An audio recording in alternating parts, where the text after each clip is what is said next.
Welcome to two TV. గత 2 రోజులుగా జరుగుతున్న రాజకీయ రచన ఎక్స్క్లూజివ్గా మీ ముందటికి తీసుకొస్తున్నాం టూ టీవీలో. ఈ చర్చను కొనసాగించేదానికి నా రాజ్యం కార్యకర్త సీతయ్య గారు మరియు సొంత దేశం కార్యకర్త రాములయ్య గారు మనతో పాటు ఉన్నారు. నమస్కారం సీతయ్య గారు, welcome to two TV studio అండి. నమస్కారం రాములయ్య గారు. సీతయ్య గారు, మీ పార్టీ చాలా దరిద్రంగా ఉందని, ఫండ్స్ కూడా చాలా లేవని, మైనస్లో ఉన్నారని, మీరు పార్టీ దానివల్లనే షిఫ్ట్ అవుతున్నారని చిన్న విడికిడి పేపర్స్లో కానీ మా మీడియాలో కానీ ప్రతి దాంట్లో వస్తుంది. మీరు షిఫ్ట్ అయ్యేందుకు కారణం ఇదే అంటారా? అంటే నేను చెప్పాల్సినవన్నీ నీ మాటలో నువ్వే చెప్పేశావు. నాకు తెలుసు, ఇంకా నీకు తెలుసు నేను ఎందుకు మారుతున్నానో, ప్రజలకు తెలుసు, అందరూ కెమెరామెన్ తెలుసు. సీతయ్య గారు, మీరు మీ పార్టీకి ఎంత ఫ్రాడింగ్ చేశారు? మీ చీరలో మీ స్టూడియోలో చీరలు చక్కలేవా? మొత్తం కిందికి పోతున్నాయి. రెంట్కి తీసుకొచ్చామండి. నన్ను అడిగేటుండే మా పార్టీ ఆఫీస్ నుంచి కొన్ని చీరలు పంపిస్తుండే. అంటే మాటలు కదా, ఏమో చెప్తున్నావు ఇందాక. మీరు చాలా ఫ్రాడింగ్ చేశారని చెప్పేసి. చాలా అంటే ఇక చూడు, నా పార్టీ గురించి నేను మస్తు చేసిన. ప్రతి ఒక్కడు తిట్టడు తప్ప పుణ్యమా అని చెప్పి 10,000 పెట్టినోడు లేడు. పెట్టాలి, మాటలు పడాలంటే ఈ పార్టీలో నాకు నచ్చట్లే. ఇక నేను ఎన్నో స్కాములు చేసిన, అవన్నీ నాకు తెలుసు, మా సార్కి తెలుసు, సొంత దేశం అధ్యక్షుడు సార్కి తెలుసు, అందరు తెలుసు. ఇంకా నాకేం నచ్చట్లేదు. అందుకే పక్క పార్టీలైనా మంచి గుర్తింపు వస్తే పోదామని ట్రై చేస్తున్నాం. చెప్పండి రాములయ్య గారు, మీ పార్టీకి మీరు చేసిన అన్యాయం ఏంటో వివరించండి మా వ్యూవర్స్.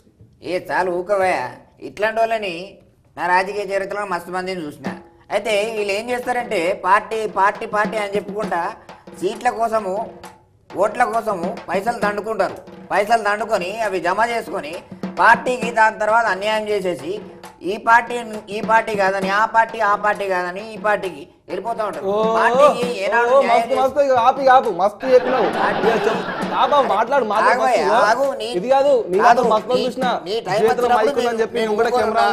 టైం వచ్చినప్పుడు నేను ఊకోనున్నా. ఇప్పుడు మా టైం. నువ్వు మాట్లాడడానికి రాలే, నువ్వు నేను ఇద్దరం మాట్లాడడానికి వచ్చినావు. నువ్వు నేను ఇద్దరం మాట్లాడడానికి వచ్చినావు. నువ్వు మాట్లాడుతున్నావు, మాట్లాడేటప్పుడు నేను కామున్నా. నువ్వే మాట్లాడితే అలా కాము ఉండాలనా లేదా? కానీ పద్ధతి మాట్లాడాలి. పార్టీ మేము చేయలేదని కాదు, మేము పార్టీకి చాలా చేసినాము. నీ పార్టీ కోసం ఏం చేసినావు? ఒక పార్టీలా ఉన్నప్పుడు ఏం చేసినావు? ఏమైనా చేసినావా? మర్డర్లు చేసినావా? లేకపోతే ధర్నాలు చేసినావా? లేకపోతే ఇంకేమైనా చేసినావా? వెన్నుపోటు ఏమైనా పొడిచినావా? మా సొంత దేశం నాయకుడు వెన్నుపోటుదారుడు. ఆయననే కాకుండా ఆయనకి వెన్నుపోటుదారులుగా ఎంతోమంది మేము తయారవుతున్నాం.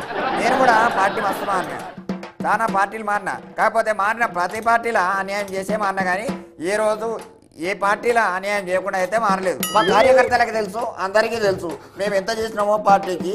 ఇప్పుడు మనము మాట్లాడేది దేని గురించి మాట్లాడుతున్నాం? నువ్వు నీ పార్టీలో ఎంత అన్యాయం చేసినావు, ఎన్ని పార్టీలు మారినావు? నేను మారినా.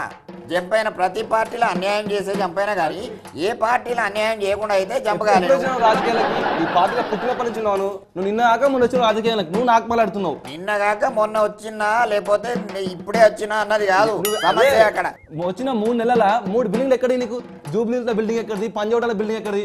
ఆడు పార్టీ ఆఫీస్ పెట్టుకోవాలని బిల్డింగ్ ఇస్తే నువ్వు కిరాయిలకు ఇచ్చుకుంటున్నావు. ఇవన్నీ ఎక్కడి? ఎన్ని అన్యాయాలు చేసినావు? నువ్వు కరెక్ట్ ఉంటే మాట్లాడాలి. ఫస్ట్ నువ్వు మనిషిగా కరెక్ట్ లేవు, నువ్వు మాట్లాడుతున్నావు. ఉంటే నా అలా ఉండాలి. నేను చూడు, జాయిన్ అయినా 2 నెలలనే 2 కోట్లు నొక్కేసిన. అది నాకు తెలుసు, నీకు తెలుసు. నువ్వు ఇలా అంటాడు రాజకీయానికి పనికి రాడు. నా గురించి నీకేం తెలుసు? నేను మస్తుగా కథలు పడ్డా, నువ్వు కథలు పడ్డది తక్కువ. అర్థమవుతుందా? నా గురించి తెలిసింది 10 పైసలు అయితే ఇంకా 90 పైసలు తెలిసేది ఉన్నది. అది తెలియాలంటే నేను నీ పార్టీలోకి వస్తున్నా. నేను నీ పార్టీలోకి వచ్చినాక అప్పుడు తెలుస్తుంది. నా పార్టీలో ఉన్నదా దోచుకున్నా, కుర్చీలు, నా పార్టీ కార్పెట్. ఎంత సమయంలో ఎంత పేరు సంపాదించిందో అనేది కావాలి. ఓకే రాములయ్య గారు, సీతయ్య గారు, ఒక నిమిషం. సీతయ్య గారు, నా రాజ్యం పార్టీ వదిలేసి మీరు సొంత దేశం అనే పార్టీలోకి ఎన్ని గంటలకి టైం కూడా చెప్తే మా వ్యూవర్స్కి బీపీ బాగా రేజ్ అవుద్ది. మాకు కొత్త నా పార్టీలు మార్చడము. నీ రాజ్యం నా రాజ్యం, ఇప్పుడు సొంత రాజ్యంకి వెళ్తున్నా అంతే. ఆయన బండి మీద పోయి ఆయన కళ్ళ ముందే ఇందాకేమో మాట్లాడగా సవాల్ చేస్తున్నా, నీ కళ్ళ ముందే నీ పార్టీలో జాయిన్ అవుతా. అది కూడా చూడు. ఊకో ఏం సవాల్ చేస్తున్నావు? ఇట్లాంటి వాళ్ళు అందరూ పార్టీలోకి వస్తారు, రాజకీయ నాయకులు అంటారు.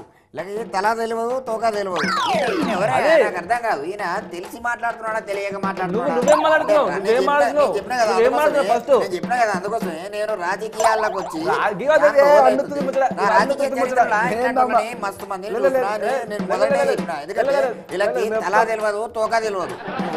నువ్వు మాట్లాడేది చక్కగా మాట్లాడు. నువ్వు ఏం మాట్లాడుతున్నావు నీకన్నా అర్థమవుతున్నా లేకపోతే చూసే జనాలకు కూడా అర్థమవుతలేదు ఏం మాట్లాడుతున్నావు. అందరికి అర్థమవుతుంది. ఇలాంటి వాళ్ళు పార్టీకి పనికిరావు. ఇది అది అని చెప్పేసి వస్తారు. ఎందుకు వస్తారా? ఏం విలువంది ఎందుకు వస్తారు? 2TV రాజకీయ చరిత్రను మార్చబోతుంది. 3 అవర్స్ నుంచి ఎక్స్క్లూజివ్గా రచ్చ కార్యక్రమం చూసి కొత్త పార్టీ అధినేత పైసా పార్టీ అధినేత మన దగ్గరకు వచ్చారు. ఎక్స్క్లూజివ్గా మన టీవీలోనే ప్రసారం అవుతున్న రచ్చ అనే కార్యక్రమం ఇప్పుడు కొనసాగుతుంది. వారి దగ్గర 400 కోట్లు ఉన్నాయంట. ఈ ఇద్దరు రాజకీయ నాయకుల్ని 400 కోట్లు పెట్టి కొనబోతున్నారు. ఆన్లైన్ బెట్టింగ్ అంటారు దీన్ని. ఓకే, చెప్పండి పాపయ్య గారు, మా వ్యూయర్స్కి మీ పార్టీ గురించి, మీ పార్టీ రూల్స్ అండ్ రెగ్యులేషన్స్ గురించి చెప్తారా? అవునండి, నేను లైవ్లో చూసాను ఈ ప్రోగ్రాము. ఇది చూసి ఆ ఇంటిమేషన్ నేను తట్టుకోలేక నేను ఒక కొత్త పార్టీ పెడుతున్నాను. ఆ పార్టీకి ఈ యొక్క ఎవరు మన సీతయ్య కానీ మన రాములయ్య కానీ వీళ్ళే కరెక్ట్ ఉంటారని నేను అంచనాకు వచ్చి నేను వీళ్ళని నా పార్టీలో కలుపుకోవాలని వచ్చాను. సీతయ్య ఏం మాట్లాడుతున్నాడు ఆయన?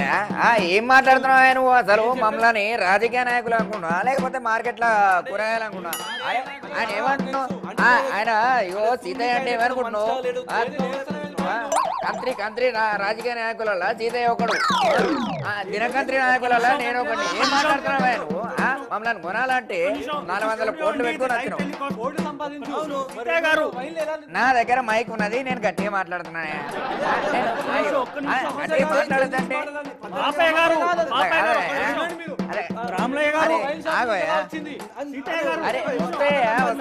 అరే పైసలున్న ప్రతి ఒక్కడు